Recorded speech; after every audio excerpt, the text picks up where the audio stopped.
Hey guys, I'm Izdaisho and I'm here playing some more Magic. This time we're going to be doing unconventional deck builds for Hunter Strength.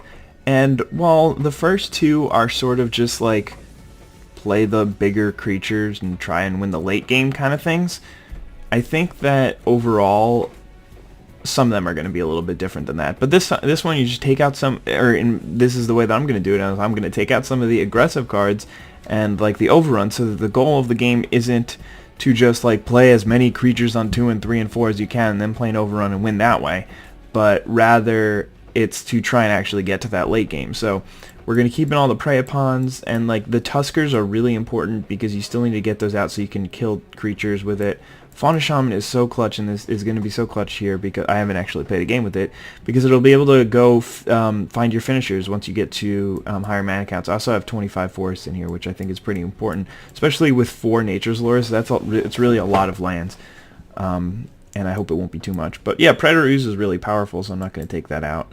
Eternal Witness is like the perfect card for this deck because it's like such a powerful card, and it makes a 2/1 body which you can use to chump block or trade off. And it can also get back like your creatures that had died that are traded, or it can get back your prey pawns or your Nature's Lures, which could be really important because it could just be like Nature's Lore turn 2 into turn 3, Eternal Witness, get back your Nature's Lore, and then play it on turn 4, and then on turn 5 you can play like an 8-drop or something like that, or a 7-drop. Leatherback Baloth is obviously amazing in like whatever build you would ever want for this deck. It's ridiculous they only gave me one, but yeah, Master of the Wild Hunt is really good at slowing the game down. Cudgel Troll, regenerating, awesome blocker. I decided to put in the Hunt the Weeks for some extra removal. Bellowing Tangleworm is it sort of still fits in the other deck, but I mean, having a way to randomly win the game by just dropping this creature also works, so at the same time I don't really mind it. Threw in a couple of these Reach Spiders. I took out all the Gloom Widows, so this deck is a little bit weaker to flyers, but that being said, there aren't that many flyers in this format, and there's 4 prey pawns and 2 Hunt the Weeks in this deck, so you should be okay. Left an Overwhelming Stampede just because this game is, I mean, this card is so freaking good. But yeah, we got a couple of Rampaging Baloths, which make beasts when you play lands. Seems pretty good. Primal Crux is just going to be gigantic.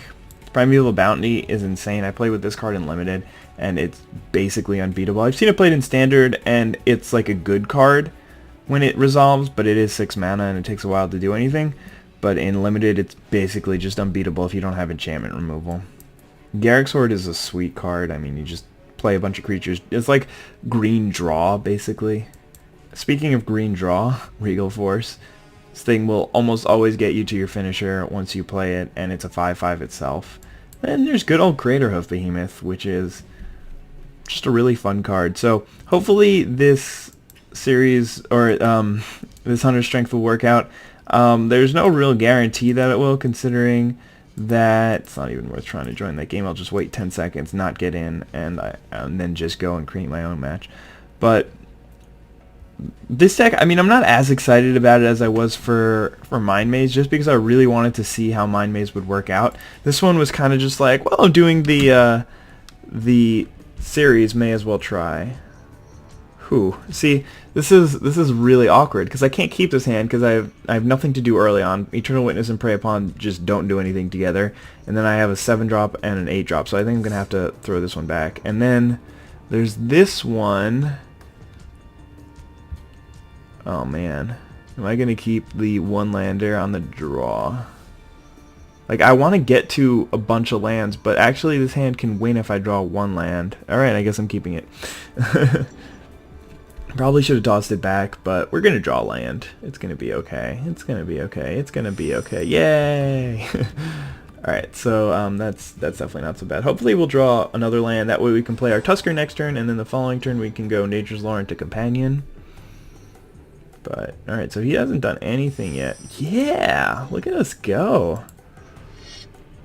Additionally, I could just play like the Leatherback Baloth next turn, but I think just making the most of my mana and accelerating will be a really good turn for me. So I'm kind of hoping he's playing this deck.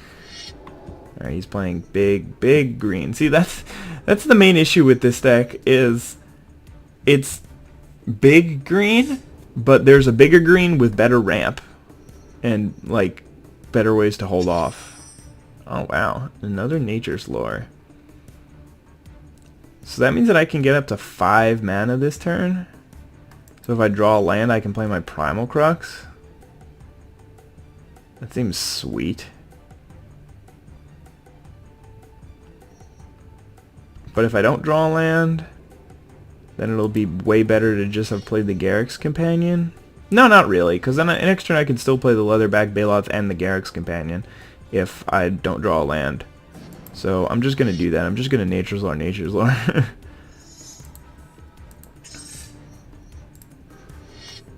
Although, yeah, I think this is better. Just because of the possibility to get this guy out. And the reason why he's so good here is because I can just play Leatherback Baloth into Garruk's Companion. Then this guy will be, what, 6, 11, 13, 13 trample. That'll be nuts. No land, no land. Yeah. Alright, give me a land. Give me a land. Give me a land! Thank you, deck. I really appreciate your concern for my well-being, man. My deck really just high-fived me today. I really hope he block. Okay, he's not gonna block. But my god, he is about to take a lot of damage next turn. Because everything, every creature that I'm playing is only green mana sources. Alright, so he's got this forest on top of his library, which is really good for him because that basically means he's drawing a card with Oracle of Moldiah. That card is just incredibly powerful. Yeah, and he gets to draw 2 cards this turn. Like, he just drew 3 cards this turn. Off of this one, off of, well, 2 off of this thing, but 3 in general. No! Why have you done this? Oh, God. Garruk's Horde, I can't even play it. Oh my god, my turn was gonna be so good. Oh, dear God, that is depressing. But if I am able to land this Garruk's Horde and he doesn't have like an Eldrazi, if he does have an Eldrazi, maybe I'll be okay. There's a Palaka Worm. Man, if only Bellowing Tangleworm worked against green decks. Alright, so he's up to 24. Land? Oh no. Well, at least I might be able to get that Regal Force out there. Well, my creatures are intimidating. I mean, it means that he, like, the 4/4 does mean he doesn't really have good attacks with the Palaka Worm. If he does, I might just take it in case he has Artisan, because I really don't want him to just gain another 7 life and get this thing back. Or he's just going to play Fierce Empath, go get an Artisan or something. He's got 8 lands, so we'll see. Maybe he's probably just going to go get a Primeval Titan. Seems like the best thing to get 85% of the time. I mean, he might just get a Vigor, actually. That would do work. Like, I need to draw land for this Regal Force, play it, and then I need to draw like a Crater of Behemoth. Yeah, it's definitely going to be better to play the Regal Force. Artisan, yeah, thought so. Alright, and now he can cast it next turn. So yeah, I'm just going to take this. There's no point in double blocking the, well, there's a point in double blocking the Palaka Worm, but I really need to draw a land here.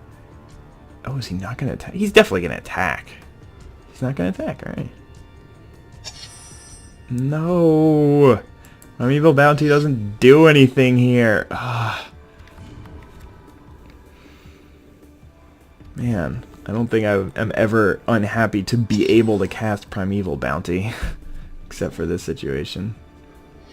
Yep, Artisan. Alright, so now is really important. Even then, it's going to be... I guess I can... Yeah. I mean, I'll be fine in sacrificing things to this for like 1 turn. And I can make this a 7/8. I can eat his Palaka Worm if... I don't know why he didn't attack with this thing. He's not going to attack now. Alright, give me a land. I can gain 3 life. I can play a giant Regal Force. Get an extra beast token. He might not even be able to attack afterwards. And hopefully I'll draw into my Crater of Behemoth or the Fauna Shaman or... Did this deck get Green Sun Zenith? I can't even remember. Give me a land. Give me a land. Give me a land. Give me a land! Roundabout land. Man, but I'm going to lose... Well, alright. We're just going to do this because I can actually get all the value off of that Primeval Bounty this way.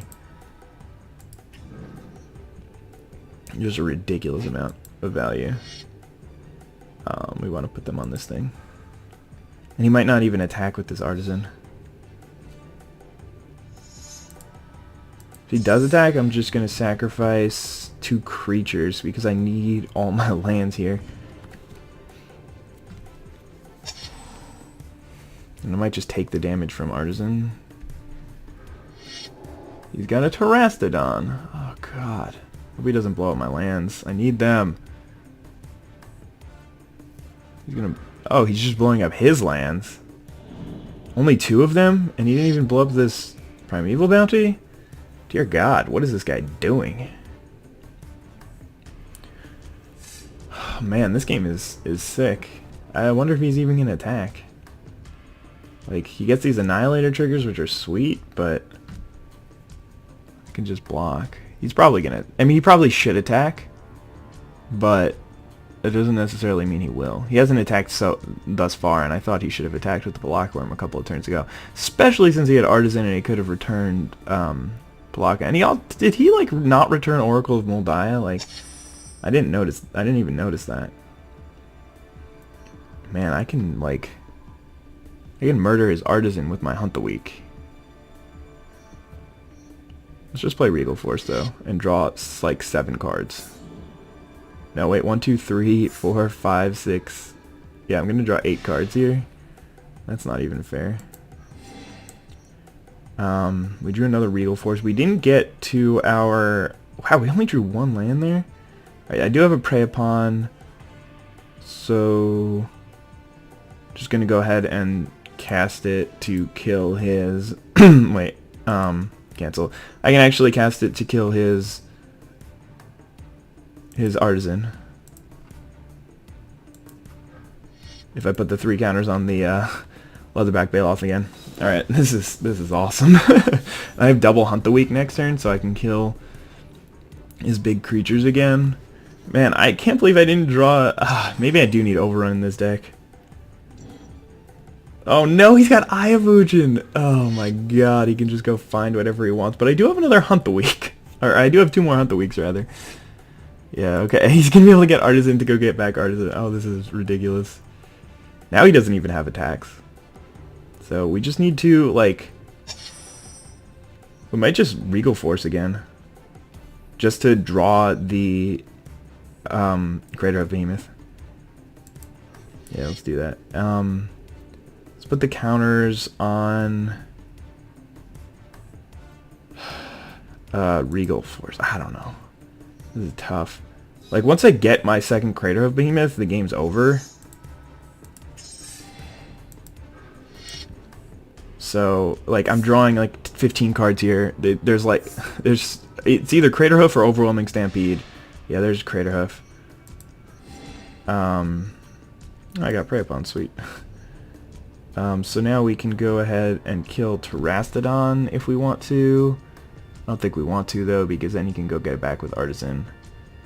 But we definitely should first Prey Upon something for value.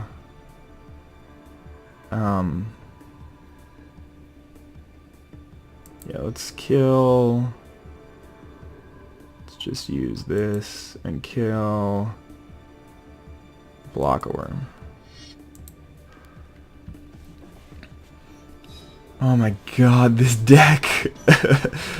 Yeah, Regal Force, that Primeval Bounty turned out to be a good draw, just because he didn't attack me those couple of turns. Alright, let's discard all of the little baby creatures. I maybe could attack here, but there's no point in trying to figure that out, because I have the game won next turn.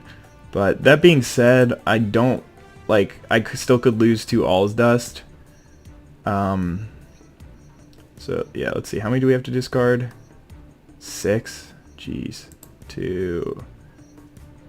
3, 4, 5, and 6. It's a lot of cards. But yeah, I have enough lands to drop a Crater Hoof, and this thing is pretty unbeatable.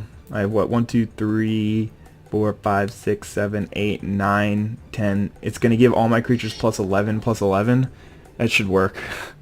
Should get the job done. And if I have more creatures, I could play them first and then get +2 yeah, let's see how many lands I have. I shouldn't have thrown away that land. Come on, give me a land. Give me a land. Yeah. Alright. Oh, okay. It doesn't matter. So, I need 8 for that. So I'm just gonna play this Garrick's Companion just to see how much damage I can actually do to him. And then a Crater of Behemoth. My god, do you understand? This is probably more damage than I have ever done in my Magic the Gathering career. And just to get some more damage through in case he decides to block. My god. I don't know how much damage this is, but I know that my opponent is not going to survive this. Oh, I should have killed I shouldn't have killed the Artisan because I couldn't even block my guys, could it? What is it? I don't even know how Intimidate reads. Let's just see it. Let's just... -158. Oh my god. So it seems like unconventional deck builds, when I make them to be gigantic decks, seem to be pretty good against Chant of the Moldiah. I think eventually we'll start facing against some other decks, but dear god, that was just insane. Like, once I knew that once I was able to resolve that first Regal Force, I'd be okay. If he had just attacked me with that Artisan, then I think it would not have gone my way. But that was definitely a fun game. Casting, so that I was able to cast Crater of Behemoth off of that 1-land keep. That was really an interesting game. But yeah, I mean that was pretty fun. So I hope you guys enjoyed that one. Have a wonderful day. Bye.